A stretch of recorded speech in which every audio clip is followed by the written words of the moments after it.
construction to some great extent is largely a broken process. And I don't mean to say that it's broken because it was never good to begin with, by the way. It was always hard to deal with, hard to get things built, a bit of a struggle. That's why churches have this, this tendency to send in to get their projects done what we call the COGs, the cranky old guys. They send the COGs in to get these projects done, and these fellows would come in who had been in the mines for years working on these projects, either as superintendents or somewhere in the construction industry, and they knew the game. They would go in and they would fight for the church the way that I had for my church. And so that's just the way, the nature of the beast. It's the way it is. It's broken though, and it's not just due to contractors, it's certainly due to architects. It's the chronic problem of budget, which architects have to raise their hands and say they're the primary problem behind the budget busts, is they're not very good at estimating. They tend to be optimists. They tend to think, well, we can get that skylight in there for $5,000.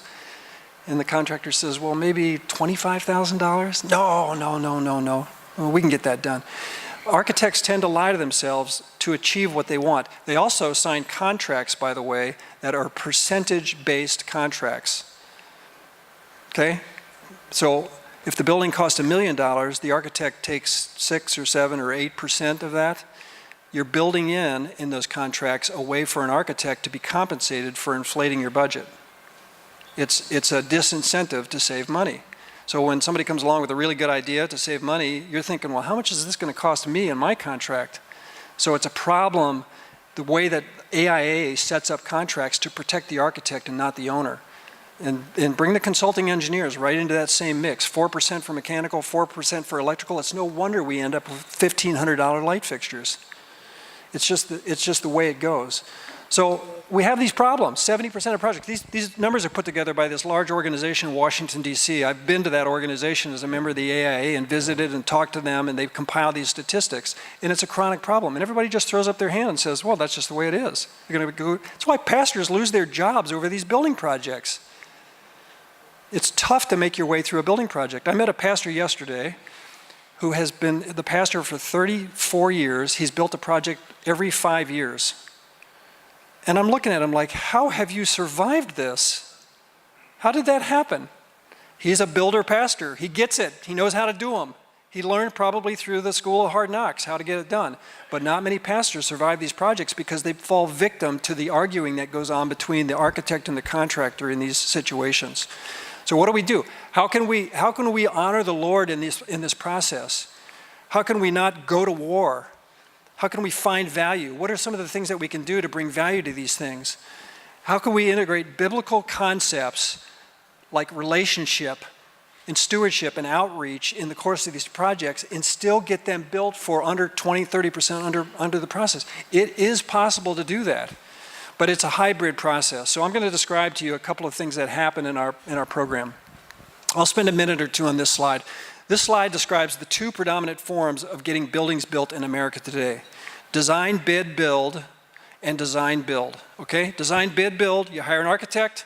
You interview a bunch of architects, or you've got somebody in mind. They come in. They listen to the building committee. They listen to what the budget is all about. They write it in on the contract. They sign off on it. Everybody gets a copy of the contract, goes in the drawers, the respective drawers, file cabinets, and so forth. And then they sit down and they start talking. And as an architect, I'm saying, okay, well, as a worship director, what do you need in your building? As a children's director, what do you need? As a person who's involved in lay ministries for outreach, what do you need? So on and so forth. And all these ideas are flowing. And I got to tell you, at the end of the day, it's so easy to allow that list to compile higher and higher and higher and higher. And the architect's thinking, well, this is a much bigger project than $2 million. This is a $4 million project if I ever saw it. But I'm going to design it to their needs because they're telling me what their needs are. So these projects get over-designed. They get way down the road. Well, oftentimes what happens is then the architect goes into the construction drawings and gets the drawings done. The drawings go out to bid. Maybe multiple general contractors are bidding the work. And what everybody's relying on in those situations of design, bid, build is that those general contractors, under the threat of competition, are going to go out and saturate the market. They're going to go out and find all the subcontractors that are going to give them the array of best prices, the 16 divisions, site work, concrete, metals, woods and plastics, all those folks that line up under their 16 divisions that are the least costly prices because they're under competition to do that. So you rely on this process, and at the end of the day, the prices come back, and lo and behold, gosh, we got a $500,000 bust here. What do we do? And then you're back there working with the low bidder trying to bring it down. It is a chronic problem. It's a problem that occurs on many, many projects, and it's way late in the game when you find out this information. And then what happens in these situations is that because people are under competition, they don't want to share with you during the course of putting their pricing together where you have screwed things up. And all drawings have errors. All drawings have errors. Just know that. There is no such thing. The courts recognize this. There is no such thing as the perfect set of drawings. Just know going in, that's the way it is. So you're going to have change orders. I don't know how many of you have built buildings. Change orders is a really ugly word. It means you are paying for something without the pressure of competition, and the price goes up, sometimes way up. And that's where the headbutting comes into play. So you have these classic arguments in the job trailer over cost, where the architect's trying to act as the, quote, trusted advisor from some mistake or some code official that changed his mind or some rock that was uncovered or whatever it was, an unforeseen condition, and you've got a contractor who is aggressively trying to make up for lost profit on the project, trying to overcharge. And the owner, in this case the church, sitting there, who knows nothing about architecture and nothing about construction, trying to mediate an argument between these two knuckleheads who are going after one another. So it is a highly contentious environment, one that I am well used to, well versed in, experienced in. I've been there many, many times. I know how to do it well. I could probably get a law degree knowing what I know about things like this. But it is the system, like democracy. It's not a great system, but it's one of the better systems we have. In the 90s, though, public entities got tired of the litigation that was coming out of these arguments. So they resorted to design-build. Public agencies were the ones sort of leading the charge right behind the McDonald's and the Walmarts and so on and so forth. Clients that build on a regular basis have a little leverage over the architect and the contractor because they have the dangle, the future project out there. But public agencies realize that we are target-rich environments for litigation, so they resorted to design-build. Architect, contractor, one contract. Argument stops. There is no arguing. We're under one contract. We work with each other.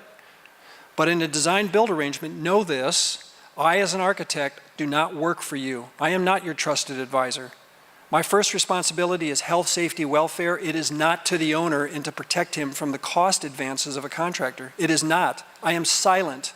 Done. I don't enter the conversation. I back slowly out of the trailer when those discussions come up.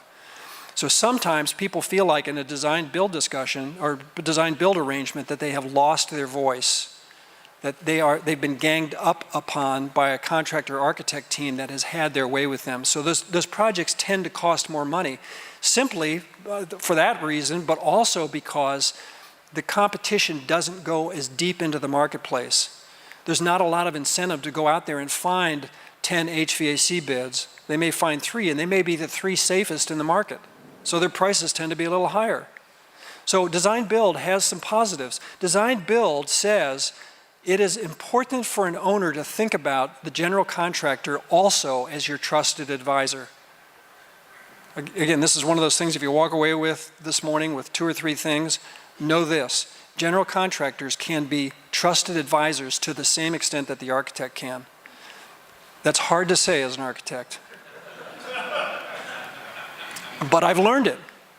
I've learned that the general contractor, particularly in an arrangement like we work, where there is a little check and balance going on, but a cooperative check and balance. So what we've done, and this is really what came out of Dan Cook's brain, if there was any sort of this whole notion of stewardship and ministry, but this arrangement on how contractors and architects can work in the same arena in a cooperative way, but not in an incestuous way.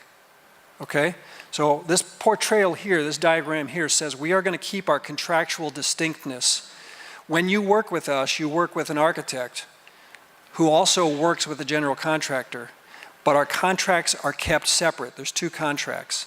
And the reason we do, because it's a healthy way to build a building, to have an architect and a contractor who are afforded the ability to speak into each other's world and advise you and help you and debate with you, but not in an incestuous way where one is beholden to another. In a design-build relationship, I don't work for you, I work as a subcontractor to the general contractor. In my world, I maintain my distinctness. So does the general contractor.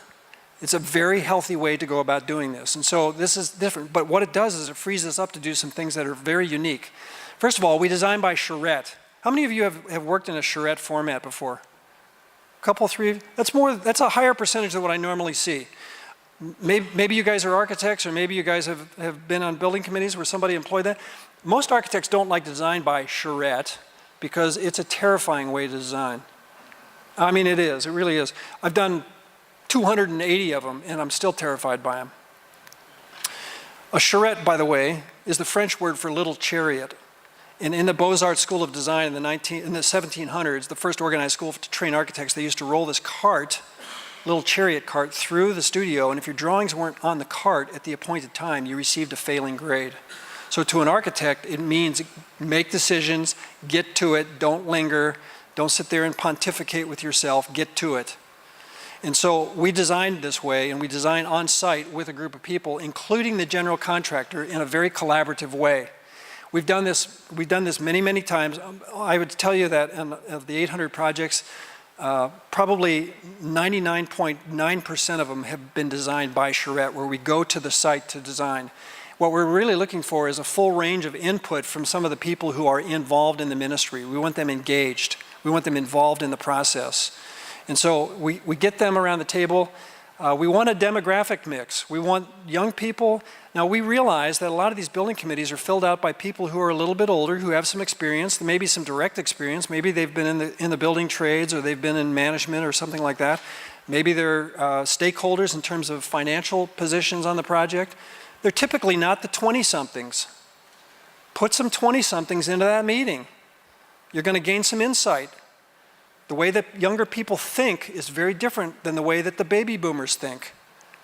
I consider myself a progressive baby boomer.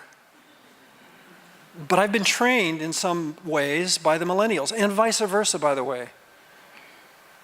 It goes both directions. Millennials, I have found to be very open to discussions and intergenerational discussions. They want that. My generation, not so much. I was raised in the 60s and the 70s. Old people didn't have anything good to say, right? We were out of there.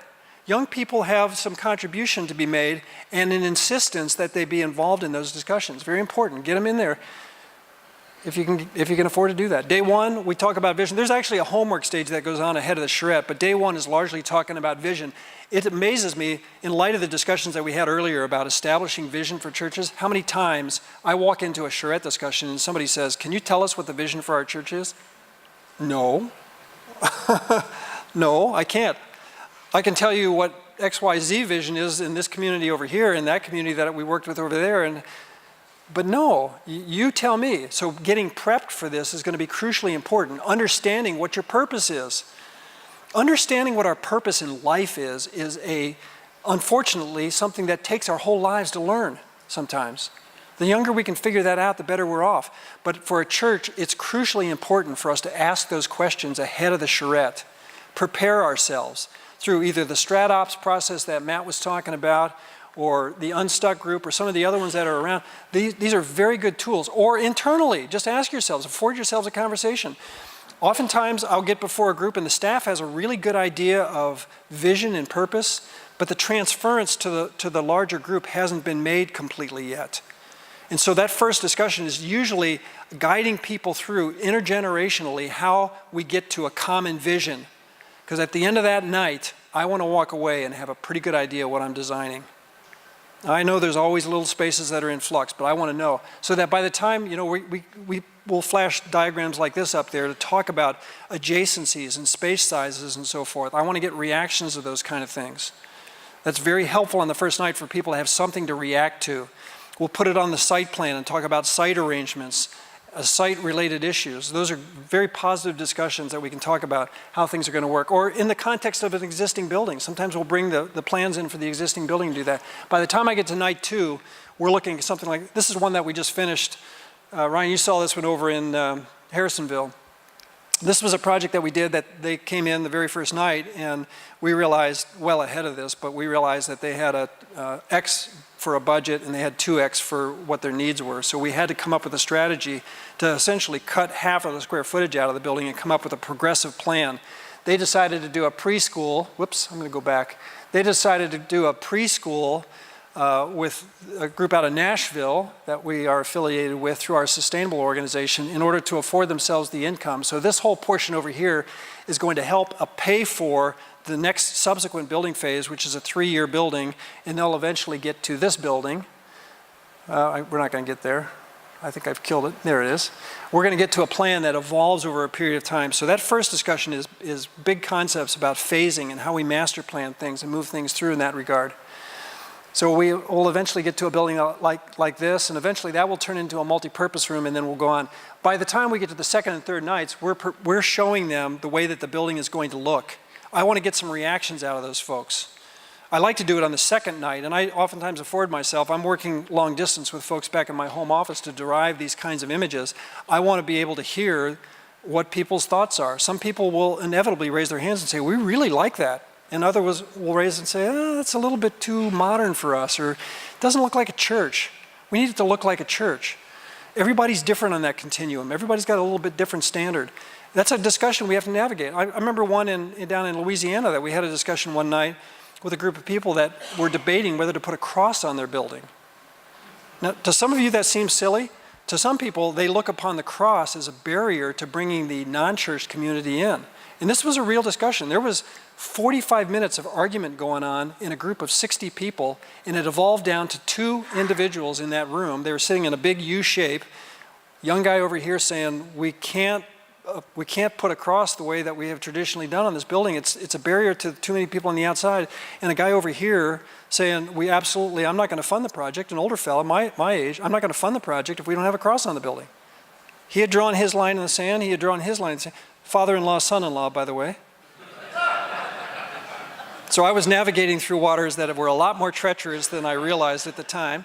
But eventually we ended up with a solution that was a very modern interpretation, a sculptural interpretation of a very cool cross that bridged it. It bridged it for the younger guy that said, we can't do something not cool, and the older guy who said, I need to see a cross.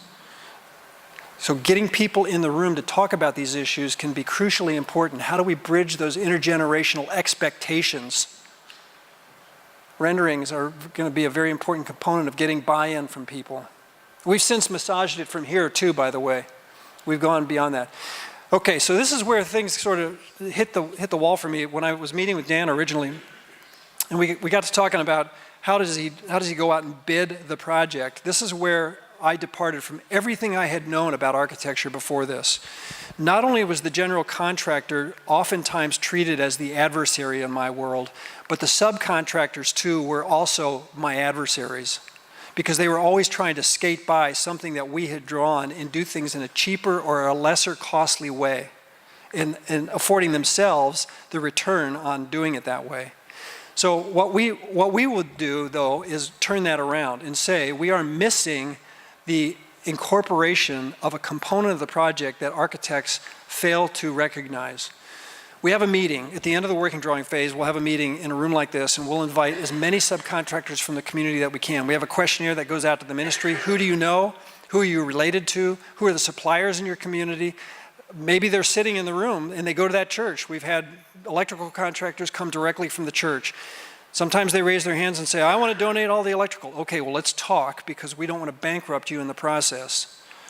But we want to have an intelligent discussion. We talk around 3 things. The first thing is we want somebody from the ministry group to get up there and bring them across the bridge. Bring them to the inside of the project. Tell them in less than 5 minutes who you are and why you're doing the project. What benefit is it bringing to your ministry? Okay, so you're telling them the purpose behind the project. This is not an altar call. We are not saying to them, bow your heads, raise up your hands, come to the front while the organ plays. We're not doing that. We are bringing them to the inside of the project, though, by telling them the core purpose behind the project. The second thing that we're going to do is we want the general contractor to lead a discussion about the bones of the project. These are the systems we're anticipating. This is the schedule we've been thinking about. This is the budget for the project. Share the budget with the subs. Well, we can't share the budget with the subs because then they'll know what our number is. It doesn't matter. They're going to base their bids not based on your budget number. They're going to base their bids on reality, right? But you're sharing with them information they typically don't have access to because now they're on the inside of the project. They haven't bid it yet, by the way. Nobody's put a number out. The third thing we tell them is we know that you know more about your trade than we as designers will ever know about your trade. You as a sheetrocker know more about sheetrock than my guys who draw stud partitions all day long will ever know about sheetrock. You as an HVAC guy will know more about putting ductwork up in the air than my engineers will ever know about putting ductwork up in the air. We are not being gratuitous. We are telling them something they already know, but nobody in their entire careers will acknowledge. The subcontractors are the bottom feeders to the architect. And we are saying to them, we know you have labor, we know you have the ability to supply the project, but we want access to your thinking on the project. Would you take our plans, and if this was your building, how would you have done it? By the way, we're not talking about price yet. We haven't bid it. All we're talking about is the idea stage. Would you be willing, in the form of a question, would you be willing to come back to us and talk to us about what you see on these plans? We are open for your best thinking. By the way, what makes you money? How can we enrich you on this project? How can you be blessed here? What you're doing to them is you're saying to them, convey to us ahead of establishing your bid what the ideal circumstances look like for you in order to make the most amount of money. What they're doing is they're setting up circumstances to also get their price adjusted to where it can be tolerable for you. They're bringing value to you. So 2 weeks hence we have meetings, 8 o'clock, 9 o'clock, 10 o'clock, 11 o'clock, 8 o'clock, site work, site utilities, earthwork guys, bulldozers, concrete people. Next meeting we have HVAC, fire sprinkler, plumbers in there. Next meeting, electrical, low voltage systems, alarm, security, so on and so forth, telephone systems. Next meeting, exterior finish systems. Next meeting, interior finish systems. And we're just taking input. Sometimes we have to prime the pump, but these meetings go on throughout the day with the owner, with the contractor, with the architect present, and we are just taking notes. We are writing things down. And we are asking them, what do you think about this? We are not guaranteeing anybody that we're going to take their ideas. But we have all kinds of good ideas that come out. I was telling you, Ryan, about the one that we did over in northern Kentucky in Frankfurt here a year or so ago. This is a group that we invited these folks in to talk. We had a masonry contractor show up, a guy from eastern Appalachia, and my family's from northern Kentucky, so I speak a little Kentucky. I had no idea what this man was saying. I could not understand. He kept talking about brick ties, for those of us that speak English in a different way. And he said, we don't use those brick ties. And I said, what is the deal behind, in fact, Ron, you were in that meeting. What is the deal behind the brick ties? And he said, these brick ties are $3 a piece. Remember that? $3 a piece. Oh, okay, well, what do you want to do? Well, we don't use these because they're seismic brick ties. I live in a seismic world. We're not in a seismic area. That's Western Kentucky. What do you use? Well, we use these and they're $1.25. Oh, okay, well, we can do that. We save $1.75. Great. There's 30,000 of them. Oh, bingo. Now, all of a sudden, 30,000 times $1.75. I can do that math. That paid for my flight, I can tell you, and then some. That is really good information before a price gets established. That's really good information from a guy that, in my world, didn't even speak English. But he knew brick ties. That is the kind of stuff that we can get from subcontractors that most projects do not afford themselves that kind of interaction. And it's because it's set up in a way that will lead to us ministering to them. At the end of the day, you can't minister to somebody if you don't have a respectful relationship. If you have an antagonistic relationship, the way that I have throughout my career, I could no more have gone onto the job site to minister to the people that were building my church back when I bankrupted the general contractor than I could have talked to an Islamic nation. They're not going to hear me. I was the enemy. They're there in this situation now, and they're on the same team offering ideas and suggestions, and they've been afforded value. They'll offer suggestions on life cycle costing, things that we don't know about. Subs and suppliers are usually on the front lines of this. Architects are on the back lines. They're the ones that have been trained by people in the 40s and the 50s and the 60s and the 70s, and now the young guys being trained by guys like me who are trained in the 70s and the 80s and the 90s. They've learned how to do it 20 years ago, from 20 years ago. These are people that are on the front lines of this stuff, bringing us new information about things like ionization units to avoid putting 15 cubic feet per minute of fresh air into a building. Now we put an ionization in there for $1,200, an ionization unit in the ductwork, and we don't have to bring 15 cubic feet of treated fresh air into a building because that cleanses the air. Mechanical engineers don't specify those kinds of things. Code officials don't even know about it. We have to train the code officials. And these are subs that are bringing this information to us. Just tremendous values when it comes to that. We have this supply organization that I told you about. That's another thing. We can bring value in that area. If you've got a way to do it better, if you've got an HVAC guy that provides a train unit that's a good unit that we like, that is going to stand the test of time, let's do that. And by the way, if he can get those prices on a national basis, will he be our national supplier? Because we like that. But that's the concept of getting people around the table and getting people who know these things to move these things forward. So whether they be, we don't deal in things like sheetrock and concrete and bricks. Those are all provided locally. Those are commodity items that we're best negotiating locally. We've had some tremendous gift-in-kind opportunities with those kinds of things. Remember the Gray Somerset project when we did that one and so-and-so's cousin went down to the batch plant and had a meeting and the guy said, we'll give you $100,000 worth of concrete. Nobody realized we only had $103,000 worth of concrete on the job. And he gave us $100,000 worth of concrete. So we have those kinds of opportunities. But for the things that are normally done off-site and brought in, we can bring tremendous values to those things. Which leads us to this whole notion of ministry. Is now you have relationships built that are respectful relationships that allow us to move forward, to do things and create identity with these folks that are way different. They're there to hear us. First of all, be hospitable to them. Bring some food out. Thank them. Food goes a long, long way. Food is like oil, right? It keeps things going. It keeps things going. And you know, we've had some tremendous things. I remember sitting in Orlando, Florida. Somebody in the church had a Kentucky Fried Chicken franchise and brought Kentucky Fried Chicken on the job site on the day that the inspector from Orlando City showed up. And the inspector had been tough. She shows up and comes in and says, what is this lunch? This is for anybody that's here on this day to enjoy, and will you join us? Really? Yeah. I mean, she was hungry. She sat down, she enjoyed lunch. She said, what is this church? How come they're doing this? They're just thanking the guys for being on the job site, and they're just thanking them. This is just something that this church feels that is important. I can't believe this. I've never been fed on a job site. I mean, you know, she was kind of blown away by this whole thing. She said, well, I got to know more about this. And I said, well, Jeff Taylor's over there. Jeff came over and talked to her for a few minutes. She showed up to Sunday services. It happened to be Easter that next week. I was there on a Tuesday. Easter was the next Sunday. She showed up with her teenage son, divorced mom, antagonistic father who was going after the family. She got involved in a counseling program. She accepted Christ, our inspector, because somebody brought some Kentucky Fried Chicken onto the job site.